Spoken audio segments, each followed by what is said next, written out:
ಲೋಕಸಭಾ ಚುನಾವಣೆ ನಡೀತು 24ರಲ್ಲಿ ಅದರಲ್ಲಿ ಹಾಸನ ಲೋಕಸಭಾ ಸದಸ್ಯರಾಗಿ MP ಆಗಿ ಆಗಿರ್ತಕ್ಕಂಥ ಶ್ರೇಯಸ್ ಪಟೇಲ್ ಅವರು ತಾವು ನಾಮಪತ್ರವನ್ನು ಸಲ್ಲಿಸಬೇಕಾದ್ರೆ ಕೆಲವೊಂದು ಆಸ್ತಿ ವಿವರಗಳನ್ನು ಮುಚ್ಚಿಟ್ಟಿದ್ದಾರೆ ಅಂತ ಹೇಳಿ ನಾವು ಮಾನ್ಯ ಕರ್ನಾಟಕ ಉಚ್ಚ ನ್ಯಾಯಾಲಯಕ್ಕೆ ಸಲ್ಲಿಸಿದ್ವಿ. ಅಲ್ಲಿ ಒಂದು ಟೆಕ್ನಿಕಲ್ ಎರರ್ ಮೇಲೆ ನಮ್ಮ ಒಂದು IA ವಜಾ ಮಾಡಿದ್ದು. ಅದರ ಮೇಲೆ ಇವಾಗ ಸುಪ್ರೀಂ ಕೋರ್ಟ್ನಲ್ಲಿ ನಾವು ಮೇಲ್ಮನವಿ ಸಲ್ಲಿಸಿದ್ವಿ.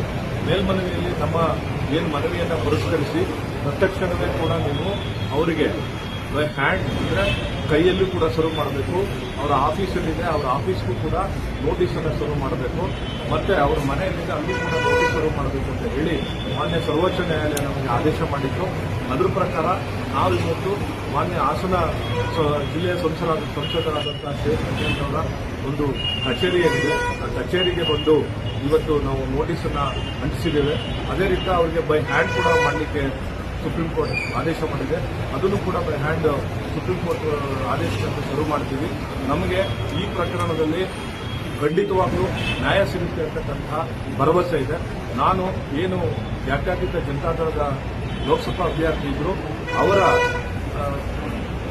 ಚುನಾವಣಾ ಏಜೆಂಟ್ ಆಗಿ ಕರ್ತವ್ಯ ನಿರ್ವಹಿಸಿದ್ದೆ. ನಾನು ಈ ಪ್ರಕರಣದಲ್ಲಿ ಒಬ್ಬ ಅರ್ಜಿದಾರನಾಗಿ ಅರ್ಜಿ ಸಲ್ಲಿಸಿದೆ. ಎಷ್ಟು ವರ್ಷ ಇದರಲ್ಲಿ ನಮಗೆ ಬೆಂಗಳೂರು KR ಲಿಮಿಟ್ಸ್ನಲ್ಲಿ ಒಂದು ಅದೇ ಆಸ್ತಿ ಬರುತ್ತೆ. ಅದು ಇವಾಗ ಕೋಟ್ಯಾಂತರ ರೂಪಾಯಿ ಬೆಲೆ ಬಾಳುತ್ತೆ. ಅದು ಅವರ ತಾತನಿಗೆ ಬಂದಂತಹ ಆಸ್ತಿ. ಆ ಆಸ್ತಿಯನ್ನ ಇವರು ಇತ್ತೀಚೆಗೆ ಏನು ಚುನಾವಣೆ ಇತ್ತು, ಚುನಾವಣೆಯ ಇದನ್ನ ನಾಮಿನೇಷನ್ ಫೈಲ್ ಮಾಡೋ 2 ದಿವಸ ಮೊದಲು ಅದಕ್ಕೆ ಇವರು ಪೋಸ್ಟರ್ ಅಂದ್ರೆ ಏನು ಕಂದಾಯ ಕಟ್ಟಬೇಕಾಗಿತ್ತು ಅದನ್ನ ಬ್ಯಾಂಕು ಚಲಂತರು ಕಟ್ಟಿದಾರಲ್ಲಿದೆ. 1,40,000 ಆಜುಬಾಜು ದುಡ್ಡಲ್ಲಿ ಕಟ್ಟಿದ್ದಾರೆ. ಅದನ್ನು ಕೂಡ ಅವರು ನಾಮಿನೇಷನ್ ಫೈಲಲ್ಲಿ ಹೇಳಿಲ್ಲ. ಆ ಆಸ್ತಿ ಇವಾಗ ಕೋಟ್ಯಾಂತರ ರೂಪಾಯಿ ಬೆಲೆ ಬಾಳುತ್ತೆ. ಅವಾಗ ಕೈಗಾರಿಕೆ ಜಯಲಕ್ಷ್ಮಿ ಇಂಡಸ್ಟ್ರೀಸ್ ಅಂತಕ್ಕಂಥ ಕೈಗಾರಿಕೆಗೆ ಅವರು ಹೇಳಿದ್ರು.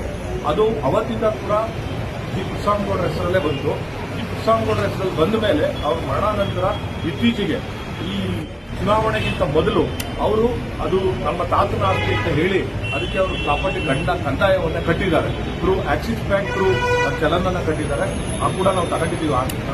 RTI ಕೇಳಿದ್ದೀವಿ, ಅದು ಕೂಡ ನನಗೆ ಸಿಕ್ಕಿದೆ. ಆಮೇಲೆ ಕೆಲವೊಂದು ಏನು ಜಮೀನು ಇದ್ವು ಆ ಜಮೀನನ್ನು ಕೂಡ ಅವರು ಅವರ ಒಂದು ಇದರಲ್ಲಿ ನಾಮಿನೇಷನ್ ಪತ್ರದಲ್ಲಿ